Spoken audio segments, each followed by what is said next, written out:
Messieurs, dames, bonjour et bienvenue dans cet atelier très court dans lequel on va voir comment on crée des masques avec des objets 3D. Parce qu'il y a plusieurs manières de faire des masques. Vous avez des masques vectoriels qu'on peut retrouver dans la fenêtre Image Editor. Je vous ferai un atelier, je pense, là-dessus. C'est assez intéressant. Qui permet de faire du rotoscoping par exemple sur de la vidéo. C'est très très intéressant quand même, franchement. Et on a également la possibilité de sans rien toucher. Alors avant c'était très compliqué, mais de se servir des objets de notre scène pour créer des masques 3D. Alors vous allez voir, c'est non seulement pratique, parce qu'après on peut exporter image par image, calque par calque vers un autre logiciel de montage vidéo ou de montage photo, mais c'est également pratique à l'intérieur de Blender pour pouvoir faire des retouches colorimétriques par exemple sur un objet qui ne coïncide pas avec l'environnement. Ici par exemple j'ai ajouté le petit flin que vous voyez en bas, et vous voyez il est fondu dans la scène et il n'est pas tellement, il va pas, il coïncide pas avec avec les couleurs et l'ambiance de la scène. Donc on va voir comment on peut se servir du Cryptomatte pour, eh bien, pour lui donner un petit peu plus de coloris ou le changer un petit peu, le modifier un petit peu. On peut faire ça avec des vaisseaux spatiaux qui arrivent dans une ville. On peut ajouter des effets ponctuellement sur un objet précisément. Et ça c'est vraiment vraiment intéressant. C'est parti. Alors là j'ai ma scène, je sauvegarde. Et je vais ajouter ici. Alors précédemment, on faisait un layer en plus. Donc on passait par ici, on créait des calques, des couches de calques, et ensuite on séparait les objets, on les dupliquait dans des calques séparément, et on pouvait ensuite les recompositer. Mais c'est quand même assez fastidieux et il y a une grande préparation à faire en amont. Maintenant, donc, vous allez simplement ici, dans les View Layers, ici, et vous allez activer. Alors par exemple, on peut toujours activer la passe de Z, de profondeur. On peut toujours activer le mist ou des choses comme ça, mais c'est pas obligatoire. Là, je le fais juste parce que on peut utiliser ces parties-là pour utiliser par exemple la profondeur de la caméra. Et on va nous activer ici Cryptomate. Donc Cryptomate objet, et on va laisser le mode ici Accurate.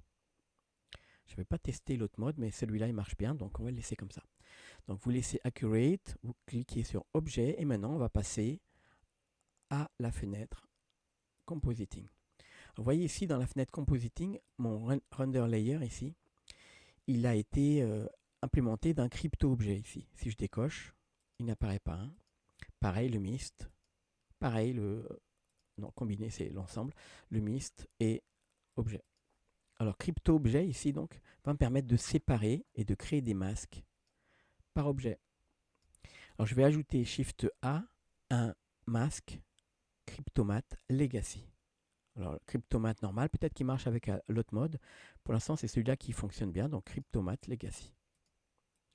Donc vous avez donc maintenant la possibilité de brancher votre Cryptomatte objet vers le premier Cryptomatte ici.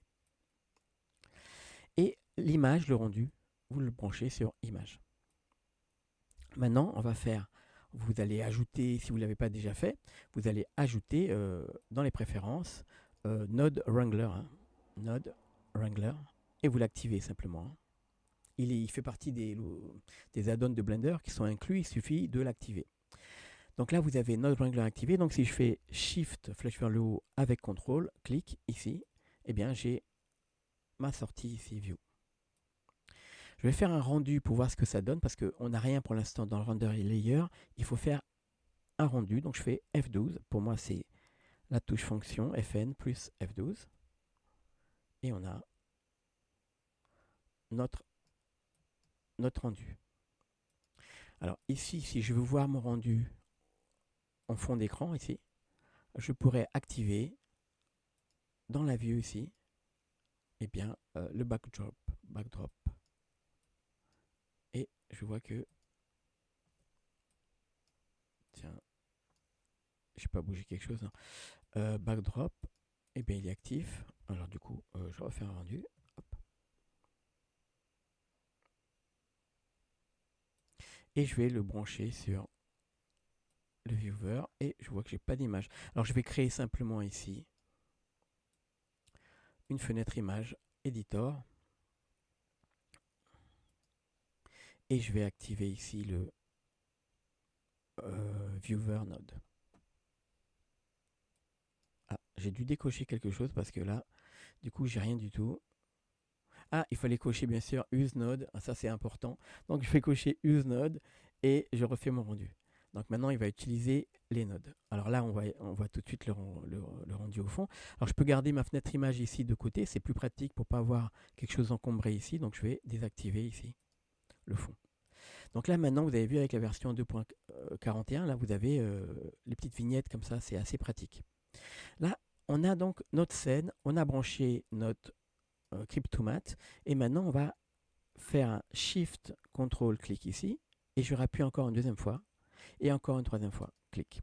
Donc là maintenant, vous voyez ici, on a un Cryptomat, c'est ce qu'on appelle le Cryptomat, donc, avec les couleurs.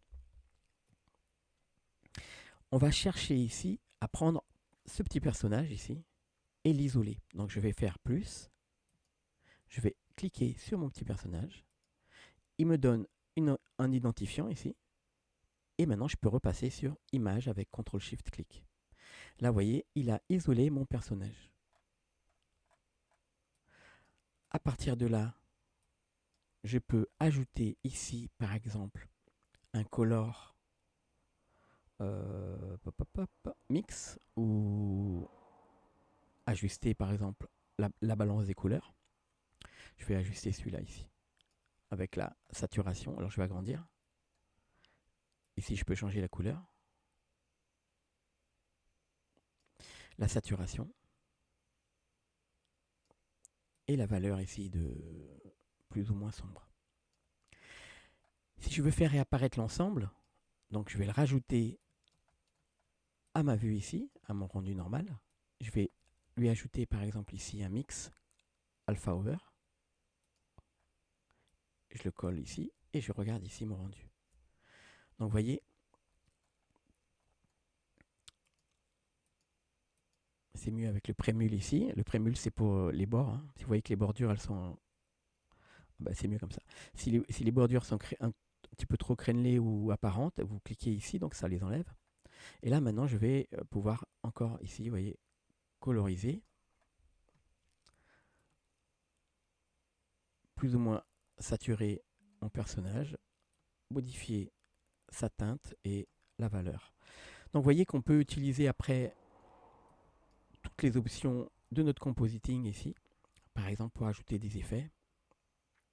Par exemple, je veux un effet uniquement sur le fond.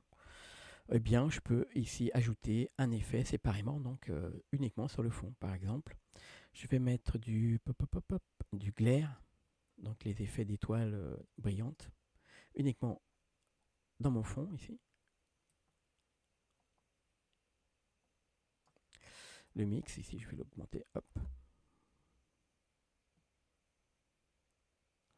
Jusqu'à, par exemple, 0,7. Vous voyez? Et on peut donc jouer sur les deux masques séparés, enfin les deux calques séparés. En fait, c'est la même image, séparée par un Cryptomat. Et voilà. Et ce qui est intéressant, donc, c'est que vous pouvez exporter ça avec des calques d'export. Je vais essayer de le retrouver rapidement. Vous allez dans Output, ici, vous avez File Output. Vous pouvez, par exemple, brancher votre Cryptomat ici, le personnage seul dans ce calque, et brancher, par exemple, le fond seul ici. Et vous pouvez donc exporter dans deux images séparément, donc en PNG ou en ce que vous voulez, ou dans deux vidéos séparément, et ensuite vous pourrez faire le compositing dans un autre logiciel. Voilà, alors j'espère que cet atelier très court vous a plu. N'hésitez pas donc à vous abonner à ma chaîne, n'hésitez pas non plus à commenter, à me poser des questions si vous n'avez pas compris quelque chose, s'il y a quelque chose qui vous a échappé. Voilà, n'hésitez pas, donc je suis disponible, je suis là pour vous aider et j'espère que vous allez utiliser ce Cryptomat parce que c'est vraiment une option hyper intéressante.